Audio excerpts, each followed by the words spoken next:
Welcome back to our channel where we share updates and untold stories about Catherine, Princess of Wales, and her royal family. Today we bring you some news. Royal crisis: Prince William and Princess Anne push King Charles to sever Camilla's family ties. An informant said that King Charles cried when William and Anne told him to cut all ties with Camilla's family. This predicament is making things even more tense within the Windsor door. Recent reports from those who work for the royal household say that there was a lot of tension at the House of Windsor, which led to a big fight that changed how things worked within. The main idea behind these stories is that Prince William and Princess Anne King, Charles III's son and sister, supposedly told him to cut all official ties between the Crown and Queen Camilla's family. These sources suggest that the demand caused the king a lot of pain. This account places the incident within a larger framework of administrative changes that were later announced by the palace. It raises questions about how personal loyalties and constitutional duties affect each other, how history has shaped the monarchy, and how carefully the new sovereign will take care of the crown. Royal watchers and palace insiders say that the main issue in the fight is the role and perceived power of Camilla's children, Tom Parker Bowles and Laura Lopes. The heir and the Princess Royal were said to be uncomfortable with their growing fame and rumored participation at royal events. This study synthesizes several accounts to recreate the chronological sequence of events, clarify the motives of the key participants, and consider the prospective future of the British monarchy. The event occurred over a short span, characterized by a series of private discussions, a growing social gap among family members, and the introduction of documentation evidence that recontextualized personal concerns as concrete indications of institutional meddling. These events came together to produce a crisis that was both emotional and administrative. The circumstance was sad because it showed how hard it was for the married couple and the mixed family that the king had worked so hard to build. The issue was administrative because it affected the governing frameworks, trusts, estates, and advisory arrangements that are important to the crown's daily operations. There were two important parts to the problem. The use of governance tools quickly turned the disagreement from a personal one into a situation that placed fiduciary duty, institutional precedent, and public trust at risk. According to reliable sources, a big meeting took place at Buckingham Palace, where royal family members usually follow the rules of polite conversation, but this time they didn't and made a one-sided demand. King Charles III, Prince William, and Princess Anne were all there. Reports say that the conversation was tense, with both the Prince of Wales and the Princess Royal saying that all official ties between the Crown and Queen Camilla's family must be cut off to protect the Crown's stability and integrity. People shouldn't regard the demand as a call for social ostracism. Instead, they should understand it as a wish for institutions to stop being involved. It was said that the goal was to get rid of any unofficial advisory roles, that Tom Parker Bowles and Laura Lopes had taken away their privileges that came with being close to the royal family, and most importantly, stop them from being involved in any trusts, foundations, or administrative bodies that manage royal estates and heritage. People thought the supposed ultimatum was a big personal insult to King Charles. People who saw him said that he was really moved by the conversation and even cried at points. People thought this showed that he was having a deep internal battle between his loyalty to his wife and the practical institutional demands made by his son and sister. The demand intrinsically challenged the blended family structures that the king had developed over decades, which, according to insiders, had afforded him personal stability after years of public upheaval. The private emotional aspect is clear-cut love loyalty and the desire to protect close family members, while the political and institutional aspects are more complicated and need more attention. They include the difference between the private lives of family members and the public duties of the king and his close circle. The strength of this cohesive approach came from the fact that the two contestants represented different institutions. Prince William, who will be the next king, talks on the moral and institutional importance of the next line of kings. Reports say that his worries came from a deep understanding of how the people saw things and the necessity to protect the crown's legitimacy for a long time. On the other hand, Princess Anne is the moral compass for the monarchy. Her public record shows that she is very dedicated to her duties and very respectful of the Constitution. The partnership of these two individuals, one representing succession and future rule, the other representing continuity and institutional memory, created a formidable combination that allegedly made the king's position very weak. Their actions together were important, not just because of their roles in the family, but also because they showed how different generations can work together to protect the institution instead of their own interests. After the fight, Buckingham Palace released a short formal statement saying that certain royal trusts will be restructured as part of a larger effort to preserve the monarchy's integrity and make things run more smoothly. Even though these kinds of official statements, our normal, experienced royal watchers saw meaning in the things that were left out of the message. There was no direct mention of Laura Lopes or Tom Parker Bowles, who had become more well-known at different government and family events. In royal communications, omission is commonly used to keep someone out of a group. People thought that the fact that their names weren't on the list meant that their unofficial tasks were coming to an end, and that they were being demoted to the status of relatives of the Queen Consort without any official acknowledgement. This little but important change had both emotional and symbolic effects right away. Sources indicated that Queen Camilla was upset that the family she had brought into royal life would be left out of public and government matters. For years she had sought to slowly go back into the public eye, but the legal separation from her children, no matter how it was done, was a clear line drawn by the institution. The official statement had two purposes. It changed the policy to make the crown's internal unity stronger, and it hid a schism that many people saw as a serious breakdown of family ties by using the neutral tone of bureaucratic jargon. So people wondered if the restructuring was a real policy choice to make things more open and protect the institution's legitimacy, or if it was a response to pressure from Prince William and Princess Anne, with King Charles using formal language to downplay the public's view of family conflict. The populace reacted quickly, showing that the episode fit with long-standing stories about the monarchy. People on social media and other public venues praised the action using expressions like, "It's time to clean house," and "Diana would be proud." This showed that a lot of people thought the change in management was both a bureaucratic restructuring and a symbolic correction. This reaction didn't happen on its own. It was caused by growing public fear of the apparent favoritism shown to non-royal relatives and a general worry about the loss of the crown's distinctive hereditary and ceremonial nature. People who don't like Tom Parker Bowles and Laura Lopes taking on important roles at family and government events have long been against it. Some people think this is a way to take the place of or replace real members of the royal line. Diana, Princess of Wales, played a big part in changing people's minds. Her legacy is an important moral and cultural standard in the UK and other places. Many people consider Diana as a symbol of kindness, modernity, and a criticism of the more private parts of royal life. As a result, activities that are perceived as realigning with her son's interests are considered as ways to commemorate her memory. Many commentators saw the sidelining of Camilla's family as a way to honor Diana's legacy and show that Prince William, along with his siblings Prince George and Princess Charlotte, had been restored to a position of importance in the monarchy's future. This reference to Diana's symbolic capital shows how historical memory and modern institutional decisions are linked in public discourse. People who watched the royal family noted that the strong public support for the realignment shows that the monarchy still needs the people's confidence and support.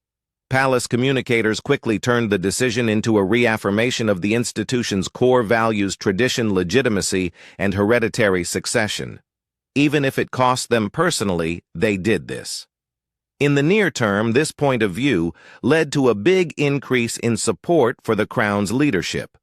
The move was considered as a necessary change in public discourse, even if it seemed to cause the king a lot of personal pain. This case illustrated a fundamental dynamic in modern constitutional monarchy legitimacy is derived not just from perceived procedural validity and cultural relevance, but also from hereditary entitlement. The supposed patterns of disagreement within the royal family point to a bigger ideological and generational divide. Prince William expressed his worries in terms of institutions. The gradual inclusion of Camilla's children into royal life is an incursion that might create a rival sphere of influence and weaken the Windsor lineage's exclusive management. He didn't speak out against the monarchy because he didn't like it. Instead, he stated he was protecting the ideals of succession and the symbolic unity of the monarchy. William had come to terms with his stepmother's position as queen consort in order to keep the family together and the government stable. He was ready to put limits on things when he thought they were needed for the crown's future health. Reports say that the conflicts showed up in private talks between father and son, as well as in changes to rituals and how others saw them. William is said to have stopped accepting invitations from Camilla's kids and kept a professional distance from them at public events they both went to. Both fans and tabloids interpreted these changes as clear indicators that the relationship was over. It seems that a specific occurrence involving the Duchy of Cornwall, a property and portfolio typically managed by the heir acting as a major source of income and a display of power, sparked the events that followed. When Laura Lopes was pictured seeing parts of the Duchy Palace, officials viewed it as more than just a family visit. They saw it as a symbolic statement about how the Duchy's operational and financial institutions work. For the heir who ruled the Duchy, its emergence meant an unacceptable increase of power. In response, it was said that access rules were looked over again, and duties were made clearer to stop any such violations from happening. The Duchy event shows a bigger institutional motive.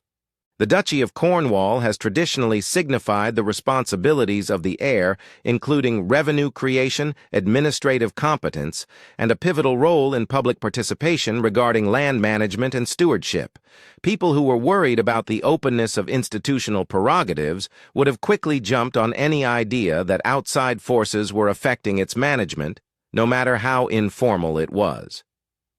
The symbolic significance of this influence is paramount.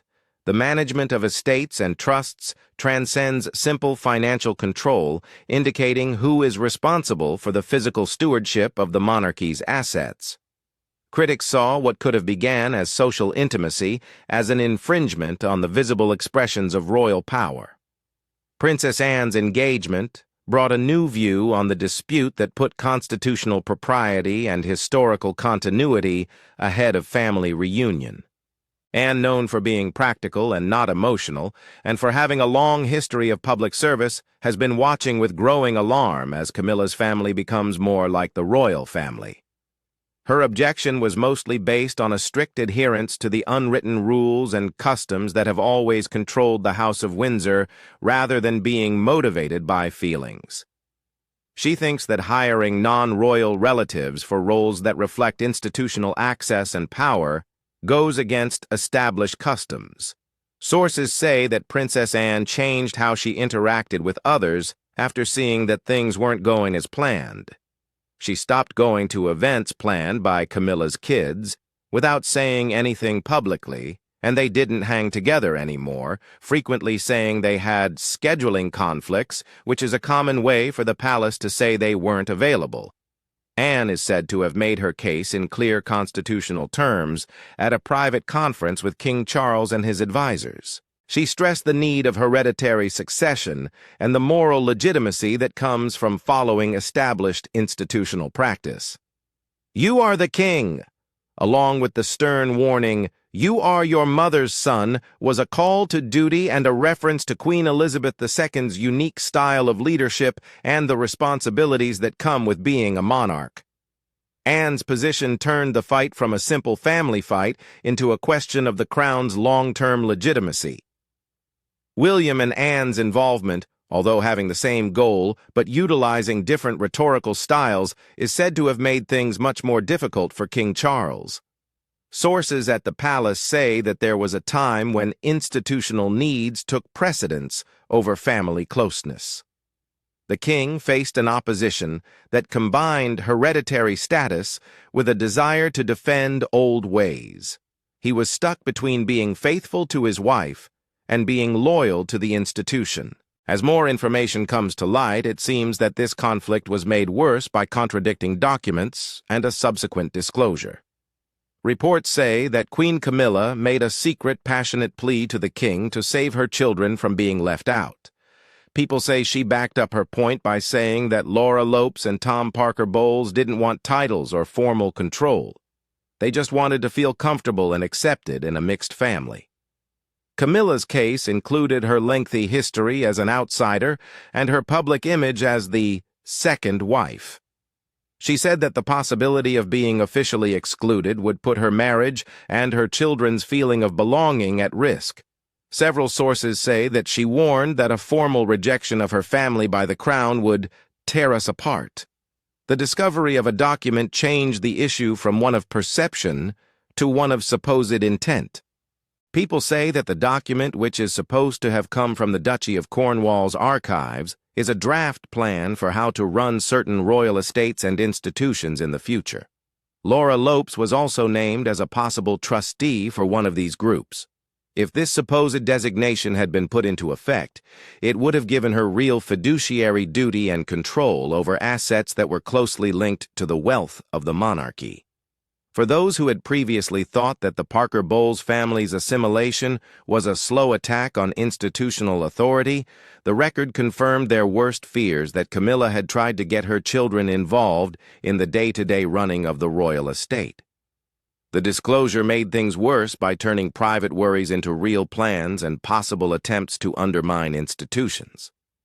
Prince William and Princess Anne are said to have written the text straight to the king, clearly stating what they wanted and pushing for a quick conclusion. The sharing of the records among high-ranking palace officials, whether or not it was legal, made the public even more stubborn and changed the story from one of family bargaining to one of resistance against perceived institutional control. Critics therefore wrongly thought that Camilla's honest admission of her weaknesses was a cover for a planned effort to get her children involved in the crown's financial and administrative systems. It is important to put the importance of the leaked document in the context of the monarchy's overall administrative culture. Trusts and foundations associated with royal estates function under a framework of legal requirements, fiduciary responsibilities, and communal standards. Trustees must follow the law and their fiduciary duties, but they also have a symbolic role. Their appointment shows that they are in charge and recognized as leaders. The idea that a non-dynastic relative may be heavily involved in these forms of government had both legal and symbolic meaning. The presence of the alleged paper, whether only an early draft or an idea, heightened concerns and offered people a rationale to promote more rigorous institutional limitations. After the revelation, Camilla's public role and visibility in official speeches and events went down. This led to rumors that she had gone back to her home Ray Mill house, according to some reports, or that she had been quietly pushed to the side. William and Kate, along with Princess Anne, were examples of the new generation that looked to be taking on a bigger role in setting the monarchy's aims and public projects. There was a time when personal grief and public strategy were mixed together in the palace. The emotional toll of the war was clear, even as the official reaction became more robotic. Sources say that the talks ended with a clear and final order from King Charles III. The order said that Queen Camilla's family would never be able to hold trusteeship's privileges or informal responsibilities related to the crown, and that only direct descendants and successors of the House of Windsor would be able to manage royal estates, finances, and trusts. The goal of the policy was to stop shadow influence and other misunderstandings within the institution for good, not only for a short time. Reports of the king's demeanor at the signing focus on how his choice affected him personally. He is said to have given the queen consort the signed decree at a private meeting with aides and photographers. He explained the decision in terms of dynastic necessity and personal sadness. His words, The monarchy must survive us both summed up a kind of thinking that put the needs of the institution above the needs of individuals. Sources say that Camilla took the news calmly and without saying anything. People say she left the room without saying a word, which shows how alienating the order was. Because Laura Lopes and Tom Parker Bowles were quiet and alone, many people thought they had been left out of the royal inner circles. Most people agreed with the king's order. People outside Buckingham Palace are said to have supported the plan, praising Prince William and Princess Anne for taking steps they thought were important to protect the crown. People who watched the royal family stated that the king's choice was a calm but firm show of leadership, putting the stability of the institution above his own feelings. On the other hand, persons who worked at Clarence House Camilla's official residence said the mood was sad.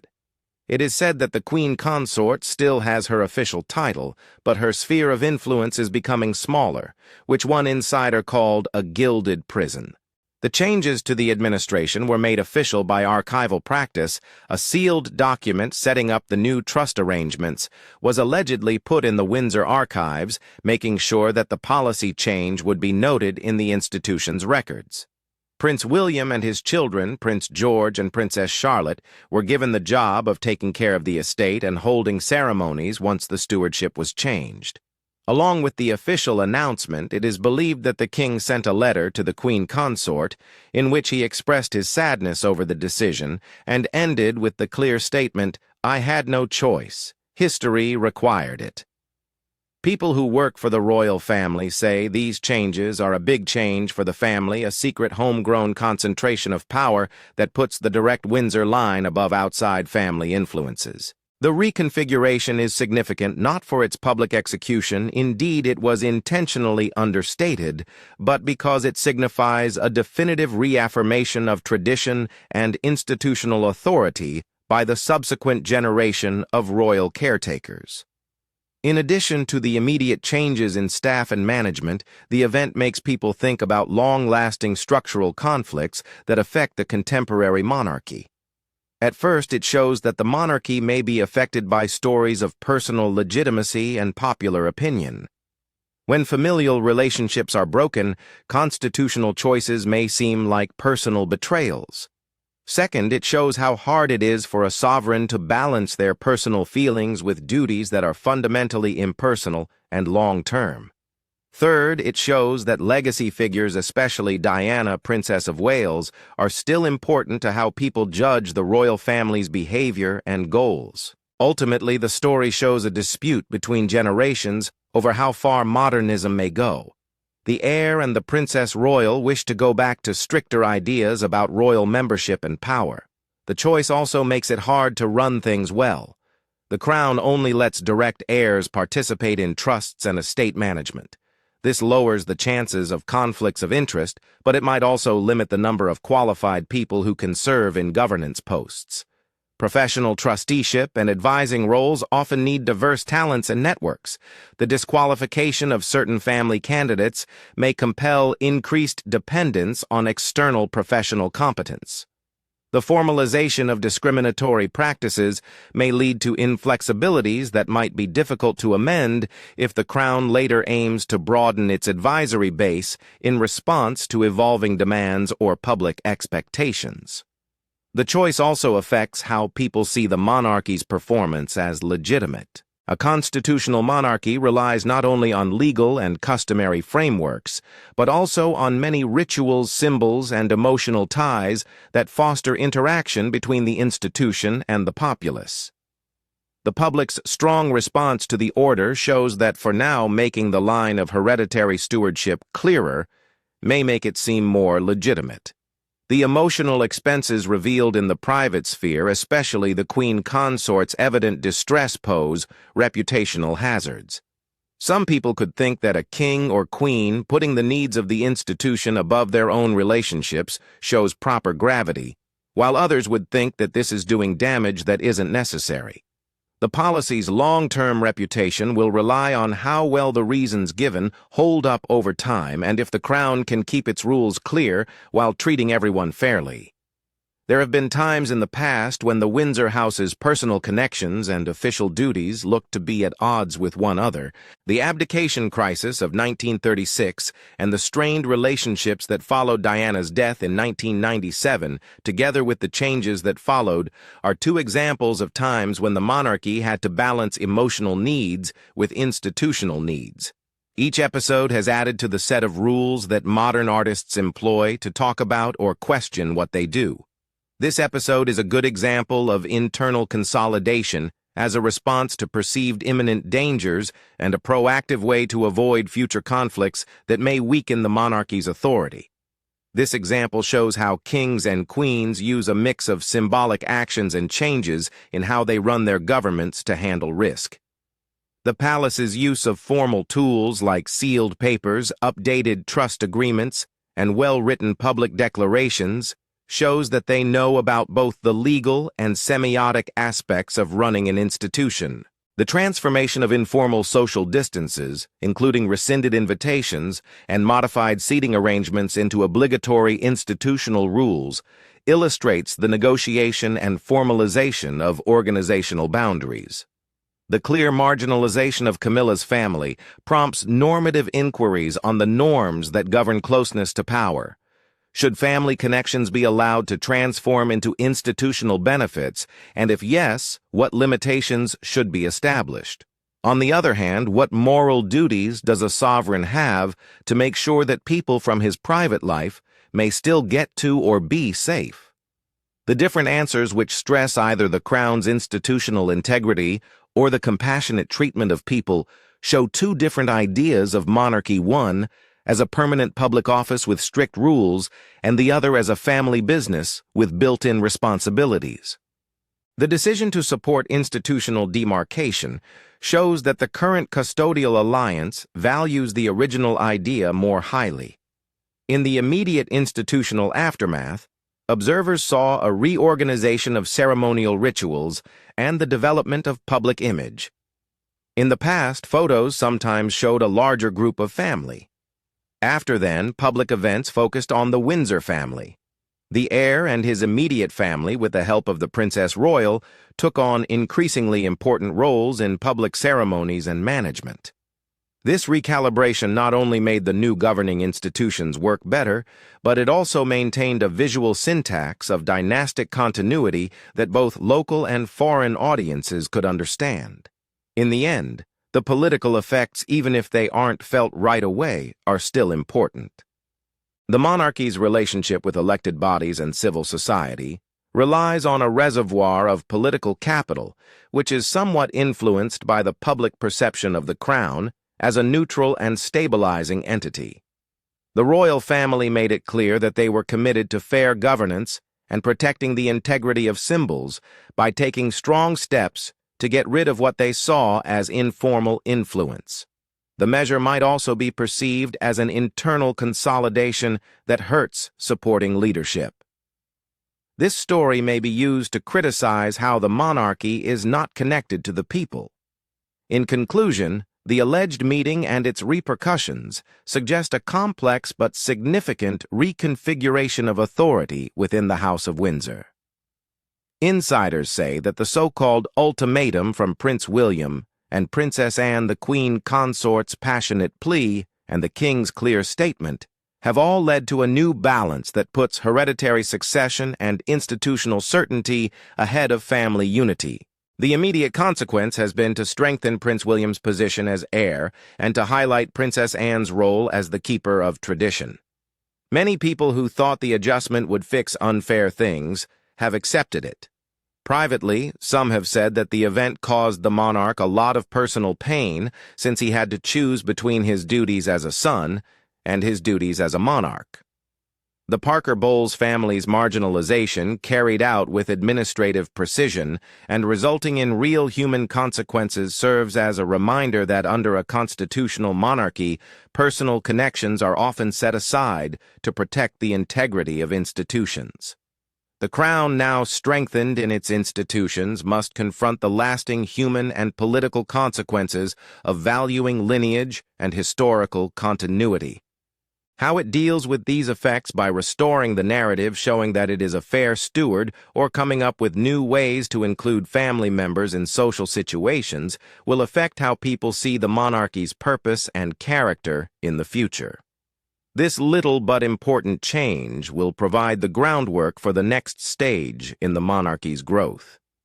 Historians and constitutional scholars will undoubtedly see it as a relevant example of the evolution of hereditary institutions in response to modern legitimacy, family complexities, and a media-saturated public realm.